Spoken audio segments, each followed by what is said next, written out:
नमस्कार, मी शीतल तुमच्या सगळ्यांचं स्वागत करते माझ्या या उपक्रमात, ज्याचे नाव आहे चला जाऊया पुस्तकांच्या गावात. या उपक्रमाच्या दुसऱ्या भागामध्ये मी घेऊन आले आहे तुमच्यासाठी एक वेगळं पुस्तक, ज्याचे नाव आहे ॲनिमल फार्म.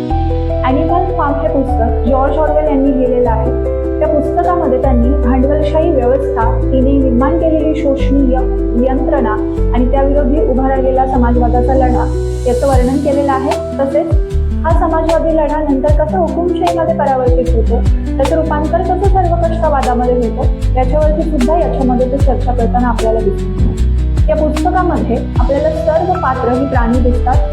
सर्व प्रकारचे प्राणी आपल्याला येथे दिसून येतात. या सर्व प्राण्यांची एक सभा भरलेली आपल्याला या पुस्तकामध्ये सुरुवातीला दिसून येते. या सभेच्या घोषणांमधूनच या पुस्तकाची सुरुवात झालेली दिसून येते. या घोषणेमध्ये ते असं सांगत असतात की सगळे प्राणी समान आहेत.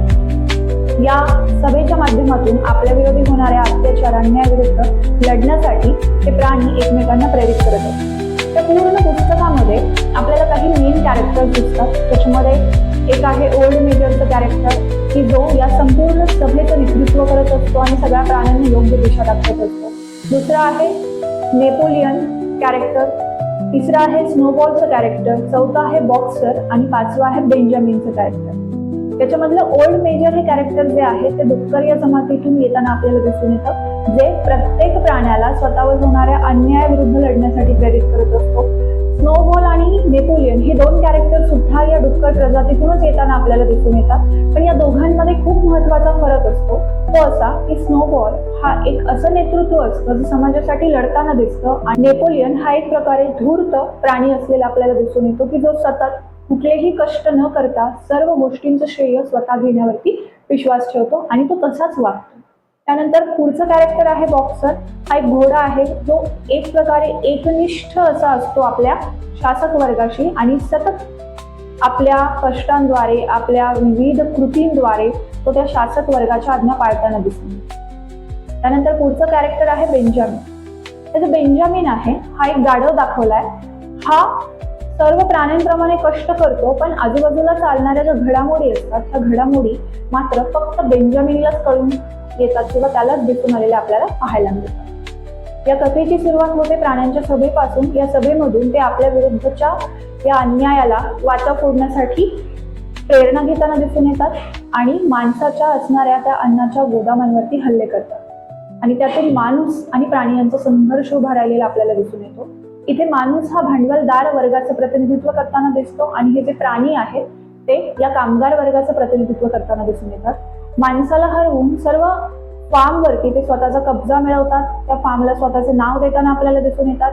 माणूस प्राण्यांकडून मिळालेली हार आणि त्याचा बदला घेण्यासाठी पुन्हा अनेक माणसांना घेऊन जेव्हा त्या फार्मवर हल्ला करतो, तेव्हा पुन्हा प्राणी अगदी जीव तोडून लढतात आणि त्या माणसांना हरवतात आणि त्यांना पुन्हा पळून जायला भाग पाडतात. तर थोडक्यात या लढ्याच्या माध्यमातून प्राणी सगळ्या फार्मवर स्वतःचं नियंत्रण मिळवतात. बाहेरच्या जगामध्ये सुद्धा इतर प्राण्यांना प्रेरित करतात स्वतःचं स्वातंत्र्य पुन्हा मिळवण्यासाठी. आपल्या जगण्याचे रूल्स सेट करून घेतात, ज्याच्यामध्ये एक 5-6 रूल्स आहेत.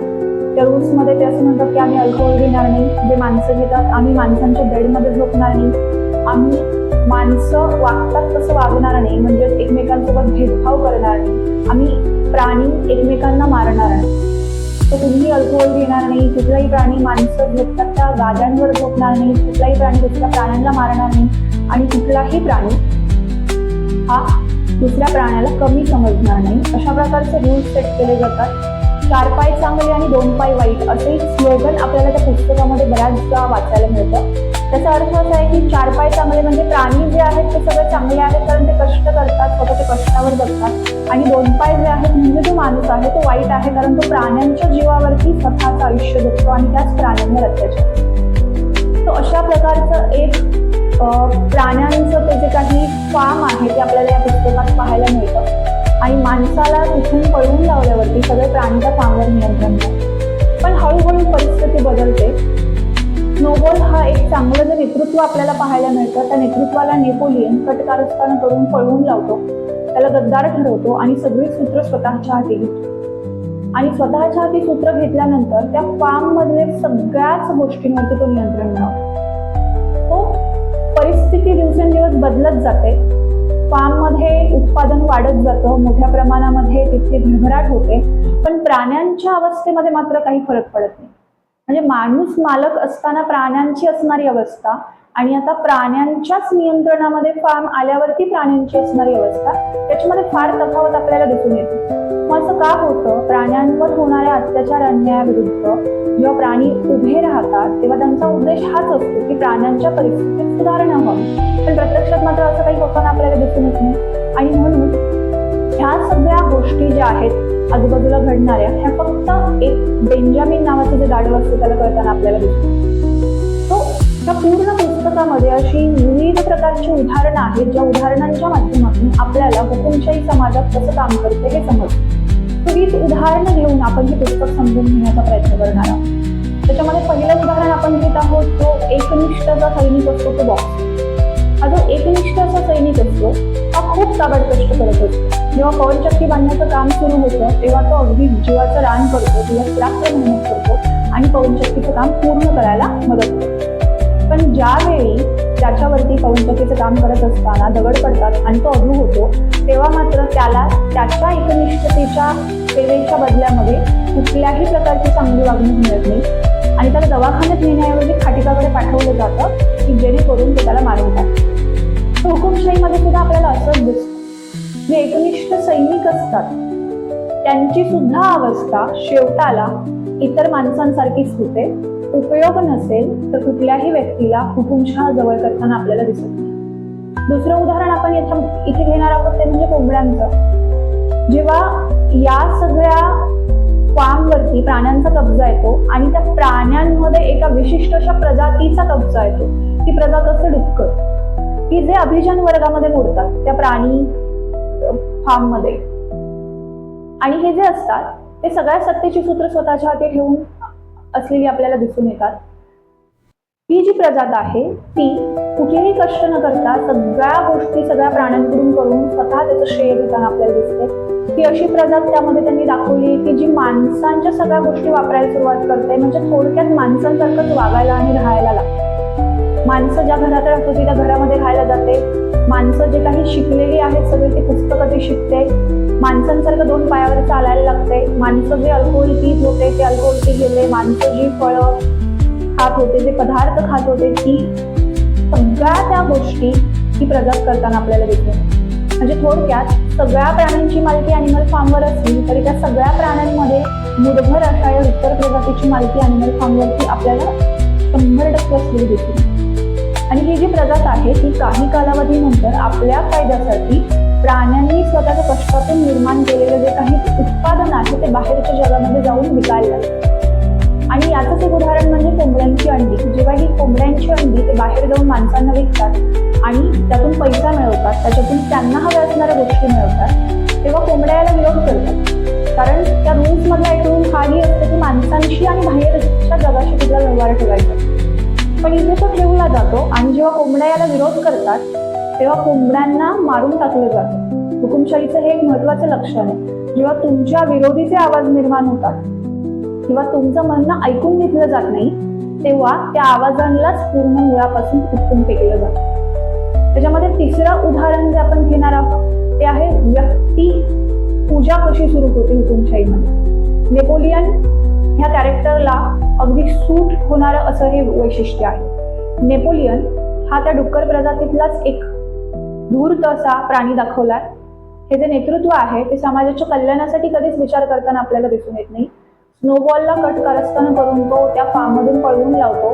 स्नोबॉलने केलेलं सर्व जे काही काम आहे तो स्वतः केलंय असं तो इथे मांडतो आणि त्याला जर तुम्ही विरोध केला तर त्याने शिकारी कुत्रीची पिल्ले पाळलेली असतात ती पिल्लांना आज्ञा देऊन त्यांच्या अंगावरती सोडतो. म्हणजेच त्याला विरोध करण्याचं कुठलंही कारण समोर येत असेल तर तो आपोआप त्या कुत्र्यांना त्या प्राण्यांना मारण्यासाठी सांगतो. हा जो नेपोलियन असतो हा सगळ्या ठिकाणी आपले फोटो लावून घेतो. म्हणजे प्रत्येक नवीन निर्माण केलेली जी काही वास्तू असेल, जी काही गोष्ट असेल त्यावर नेपोलियनचा फोटो. इथे व्यक्तिनिष्ठतेचा आणि व्यक्तिपूजेचा संबंध येतो.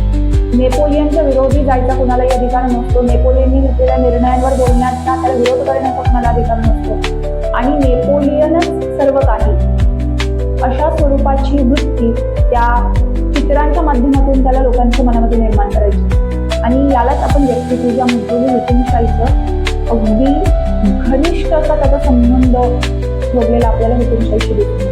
त्यात एक महत्वपूर्ण लक्षण असं आपण त्याला म्हणतो. त्याच्यानंतर पुढचं उदाहरण आपण घेणार आहोत बेंजामिन नावाच्या गाढवाचं. हा एक असा प्राणी आहे जो अशा माणसाचं प्रतिनिधित्व करतो की ज्या माणसाला समाजामध्ये होणाऱ्या घडामोडी कळतात. आधीच्या काळामध्ये असणारी परिस्थिती आणि आताच्या काळामध्ये असणारी परिस्थिती यात फार फरक नाहीये. आधी प्राणी उपाशी मरत होते आणि आताही प्राणी उपाशी मरतात. आधी प्राणी जेवढे कष्ट करत होते त्याच्या दुप्पट कष्ट आता प्राणी करूनही त्यांना काही मिळत नाहीये. आणि आपल्या आजूबाजूला जे घडतंय त्यातून आपण सेट केलेले जे काही रूल्स होते, जे नियम होते, ते पूर्णपणे भंग पावत आहेत. त्यांना अगदी तोडमोड त्यांची केली जातीये. याची जाणीव त्या सगळ्या कामामध्ये फक्त आणि फक्त त्या बेंजामिन नावाच्या गाढवाला होताना आपल्याला दिसते. त्याला ती जाणीव होते पण त्याला कळत नाही आणि त्याला याच्या विरोधी बोलताही येत नाही. तो बोलण्याचा प्रयत्न करतो पण बाकीचे त्याला साथ देत नाही. आणि जर बाकीचे साथ द्यायला लागले की ते विरोधी निर्माण झालेले आवाज दडपून टाकण्याचं काम नेपोलियनची ती शिकारी कृती करताना आपल्याला दिसते. सुद्धा आपण असं होऊ शकतो की हुकुमशाहीमध्ये मांडले गेलेले नियम ही जेव्हा तोडले मोडले जातात तेव्हा स्वतःच्या सोयीनुसार त्यात बदल केला जातो आणि ते समाजापुढे आणले जातात. आणि आता आपण जे पाहतोय तेच खरं आहे, याच्या अगोदर जे होतं ते ऍक्च्युअल खरं नव्हतं अशी मांडणी केली जाते आणि लोकांना ते पटवून देण्याचा प्रयत्न केला जातो. त्याच्यासाठी विविध सामाजिकीकरणाची जी माध्यमं असतात ती वापरली जातात. आजच्या काळामध्ये जर आपण या सगळ्या परिस्थितीला लागू करण्याचा प्रयत्न केला तर सामाजिकीकरणाची प्रक्रिया ही तुमच्या विविध न्यूज चॅनल्सच्या, सोशल मीडियाच्या, पुस्तकांच्या माध्यमातून होताना आपल्याला दिसते. आणि म्हणून काय खरं आहे आणि काय खोटं आहे हे आपल्यापर्यंत न येता आपल्याला जे दिसतंय तेच खरं आहे हे मांडण्यासाठी माणसं प्रवृत्त. तर जे ॲनिमल फार्म नावाचं पुस्तक आहे, या पुस्तकाच्या माध्यमातून जॉर्ज ऑरवेल यांनी समतेवर आधारित समाजवादी व्यवस्थेचं रूपांतर कसं हुकुमशाहीमध्ये होतं आणि ते हुकुमशाहीमध्ये झालेलं रूपांतर कसं त्या समाजातल्या लोकांवरती पुन्हा तो अत्याचार, ते शोषण लादण्याचा प्रयत्न करतं हे मांडण्याचा प्रयत्न केलेला आहे. या सगळ्या चर्चेनंतर मला आशा आहे तुम्हाला हे पुस्तक वाचायला आवडेल. हे पुस्तक लिखित स्वरूपात तर आहेच पण या पुस्तकावरती एक फिल्मही बनलेली आपल्याला दिसून येते जी युट्यूबला ॲनिमल फार्म नावाने अवेलेबल आहे. तुम्ही ती फिल्मही पाहू शकता ज्याच्या माध्यमातून तुम्ही कशा प्रकारे आपल्या आजूबाजूला घडणाऱ्या घडामोडी घडतात त्याचं अवलोकन करू शकता. धन्यवाद.